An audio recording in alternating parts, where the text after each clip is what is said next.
Morning 55. I just left Dwayne Hayes Anchorage. The park is closed, so there's some Good Samaritan campers watching the place. I went ahead and introduced myself to them, told them I was there, and they said you're not allowed to be here, so they kicked me out. So I got like 1.7 miles of hiking in before I had to leave. But nice Anchorage.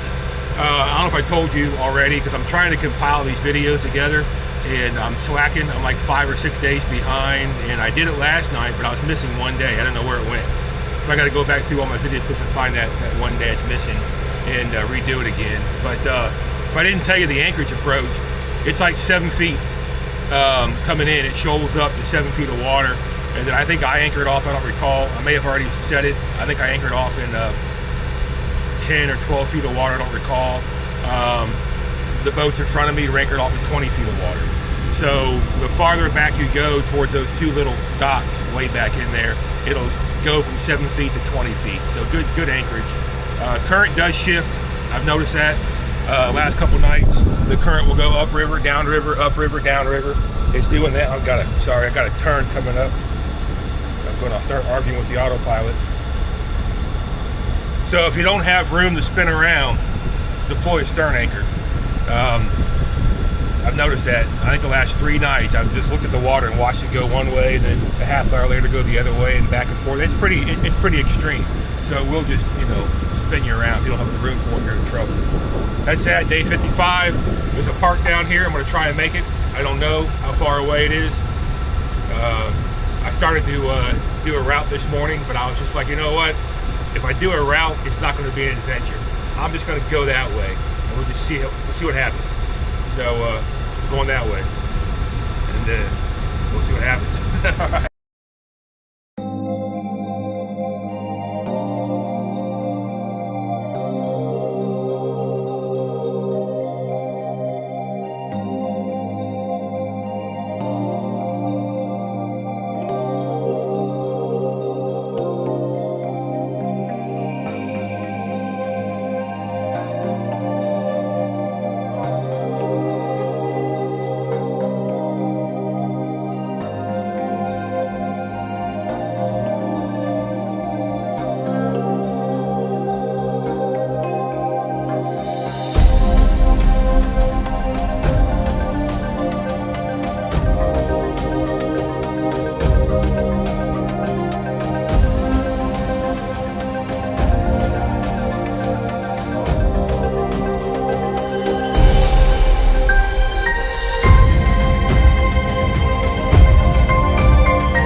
day 56, Pickensville, South Anchorage. The Anchorage guide shows there's an island right here. There's a cove behind that island. The Anchorage on the Anchorage guide is over there. It said it's got good water. I had 1 foot of water under the boat, so I turned around, which is a big difference, because when you come off the main channel, the channel's got, we'll say 15 feet of water, the channel, roughly.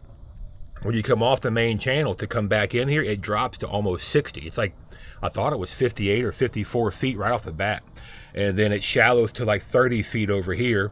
And then, I don't know what I'm in now.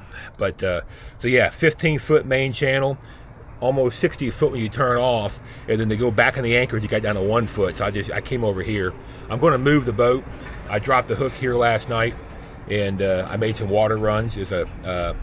I'll show you here in a minute how I'm getting water. I've been compiling all my video clips today.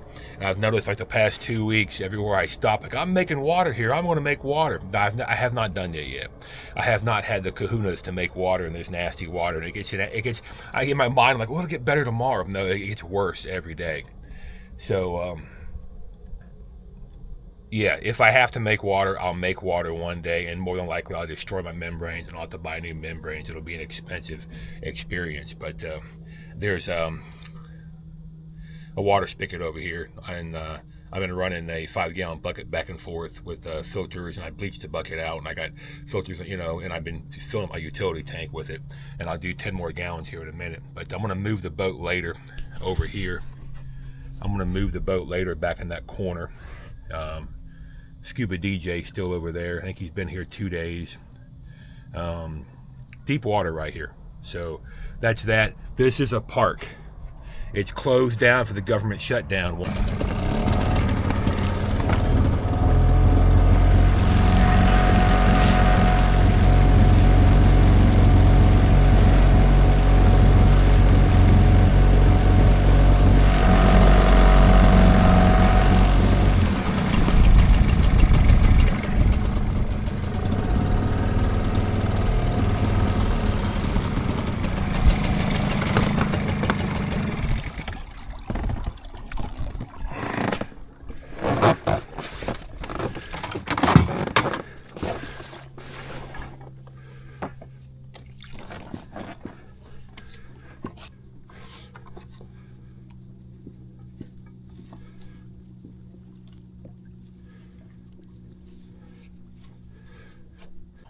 Where'd that guy go?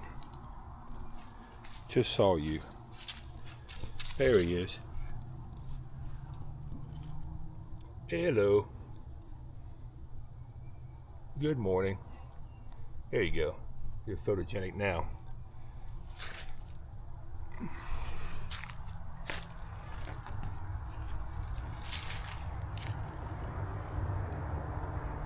Okay, there's a highway right there.